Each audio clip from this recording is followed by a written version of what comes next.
আসসালামু আলাইকুম সবাইকে। Complete cyber security and ethical হ্যাকিংয়ের আরেকটা নতুন ভিডিওতে সবাইকে স্বাগতম।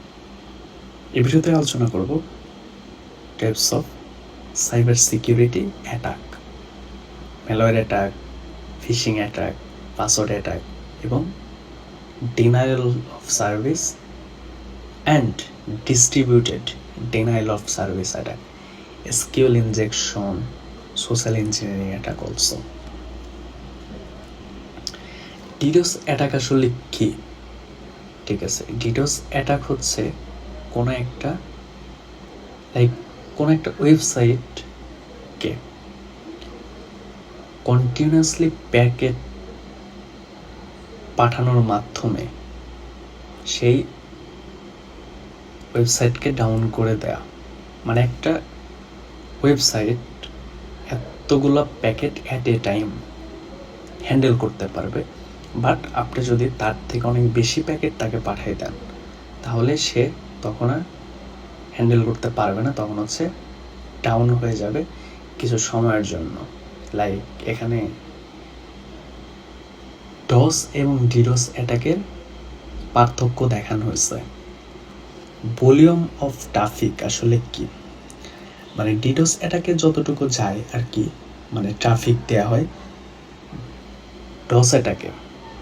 ডিডোস অ্যাটাকে তার থেকেও বেশি দেওয়া হয়। লাইক হচ্ছে এখানে একটা পার্থক্য দেখানো হয়েছে, it transmit less amount of traffic but DDoS attack it may transmit much higher amounts of traffic, মানে বেশি ট্রাফিক অ্যাট এ টাইম পাঠায়। মানে মোটামুটি ডস অ্যাটাক হচ্ছে মোটামুটি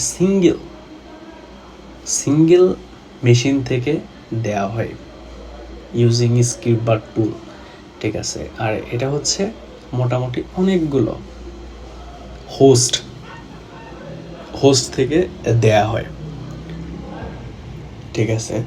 সো মোটামুটি যদি পার্থক্য আমি বলি, সো ডস অ্যাটাক হচ্ছে মনে করেন আপনি কোনো একটা পার্সন, মনে করেন একটা মানুষকে আপনি একা মারতেছেন, একা হিট করতেছেন, সেই মানুষটার যে অবস্থা হবে আপনি জাস্ট চিন্তা করেন সেই মানুষটাকে আপনারা 5 জন হয়ে মারতেছেন।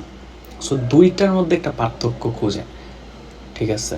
দুইটার মধ্যে পার্থক্য খুঁজেন আসলে কে তাড়াতাড়ি ড্যামেজ হবে, কে তাড়াতাড়ি হবে। এটাই হচ্ছে ডস এবং ডিডোসের মধ্যে পার্থক্য। তারপর হচ্ছে social engineering attack. Social engineering হচ্ছে মনে করেন uses psychological manipulation to trick user into making security mistakes or giving away sensitive information. Like আপনারা অনেক সময় অনেক ফেস্টিভ্যালসে অনেক কিছু দেখেন যে এইখানে আপনি লগ ইন করলে বা এইখানে লিঙ্কে ঢুকলে আপনি এত টাকা বোনাস পাবেন। সো আপনি ওইখানে ঢোকার পর কোনোভাবে আপনার ব্যাংক ডিটেলস চাইলো, ঠিক আছে, ব্যাংক ডিটেলস চাইলো, সেক্ষেত্রে আপনি দিয়ে দিলেন, বা কোনো আপনার ফেসবুকের পাসওয়ার্ড চাইলো সেটা আপনি দিয়ে দিলেন। অথবা আপনারা মনে করেন কোনো একটা অ্যাটাকার ফেক ব্যাংক ওয়েবসাইট বানাইলো, ঠিক আছে, ওইটা আপনাকে দিল যে আপনার ব্যাংকের এই জিনিসগুলো আপডেট করতে হবে ইমিডিয়েটলি। সো আপনি ওইখানে গেলেন, আপনার ব্যাংক ডিটেলস দিয়ে আপনি লগ ইন করলেন, লগ ইন করার পরে অ্যাটাকার হচ্ছে আপনার পাসওয়ার্ড এবং ইউজার নেম সব কিছু কিন্তু পেয়ে গেল। এটা হচ্ছে সোশ্যাল ইঞ্জিনিয়ারিংয়ের মধ্যে পড়ে। সো সোলজার্স সার্ফিং অ্যাটাক, আপনি মনে করেন কখনো হচ্ছে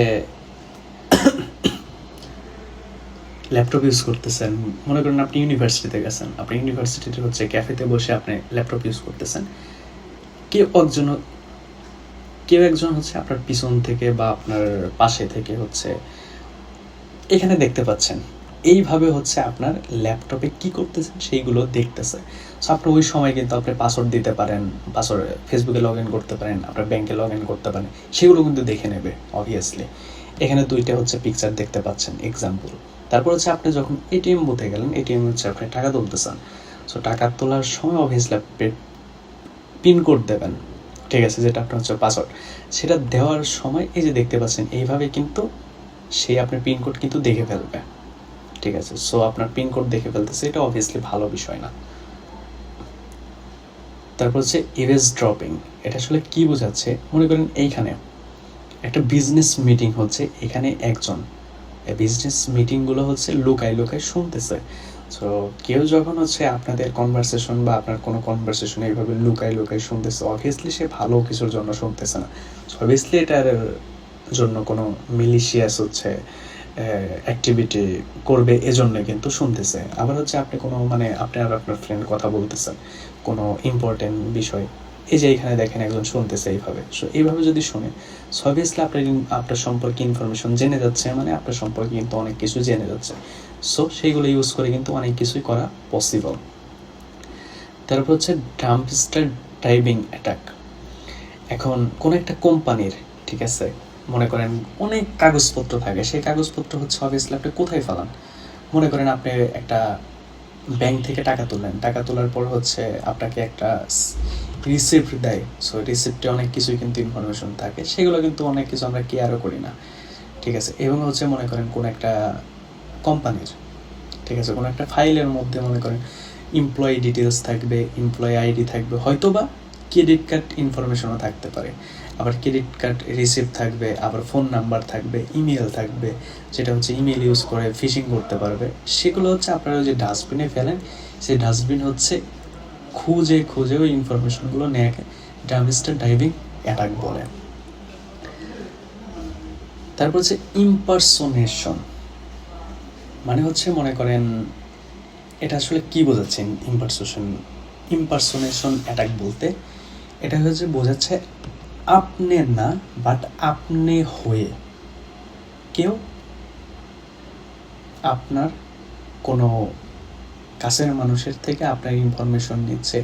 লাইক অনেক সময় আপনারা দেখতে পান যে মনে করেন ওই যে নাহিদ থেকে বিকাশ বলতেছি, বিকাশ থেকে নাহিদ বলতেছি, বাট সে কিন্তু আসলে সে না, সে হচ্ছে অন্য মানুষ সাজতেছে, বিকাশের হয়ে কল দিছে, মানে বিকাশের সে এমপ্লয় সাজতেছে, কিন্তু আপনার ইনফরমেশন নিয়ে সে কিন্তু মোটামুটি আপনার বিকাশ ফাঁকা করে ফেলবে। এরকম অনেক কাহিনী আমাদের বাংলাদেশে ঘটছে। সো সেই রকম আর কি। সাইবার বুলিং আসলে কি, মনে করেন আপনি হচ্ছে কাউকে বা আপনাকে কেউ সাইবার বুলিং করলো, সেগুলো আসলে কিভাবে হয়। আপনাকে কেউ কন্টিনিউয়াসলি ফেসবুকে, হোয়াটসঅ্যাপে, যে কোনো জায়গাতে প্ল্যাটফর্মে কন্টিনিউয়াসলি আপনাকে থ্রেট দিয়ে যাচ্ছে, ঠিক আছে। সো আপনি তখন কী করবেন, একা একা ঘরে বসে এরকমভাবে থাকবেন, আপনি ভয়ে বের হবেন না, অথবা আপনার কোনো প্রাইভেট ফটো বা প্রাইভেট ভিডিও, ঠিক আছে, ফেসবুকে আপলোড করে দিছে, কোনো সোশ্যাল মিডিয়াতে আপলোড করে দিছে, সেক্ষেত্রে আপনি অবভিয়াসলি এইভাবে ভেঙে পড়ে এইভাবেই থাকবেন, এখানে তো যা দেখা যাচ্ছে, ঠিক আছে। সেটা হচ্ছে সাইবার বুলিংয়ের মধ্যে পড়ে আর কি। ভিডিও এ পর্যন্তই, পরবর্তী ভিডিওতে আলোচনা করব ফায়ারওয়াল আইডিএস এবং আইপিএস নিয়ে।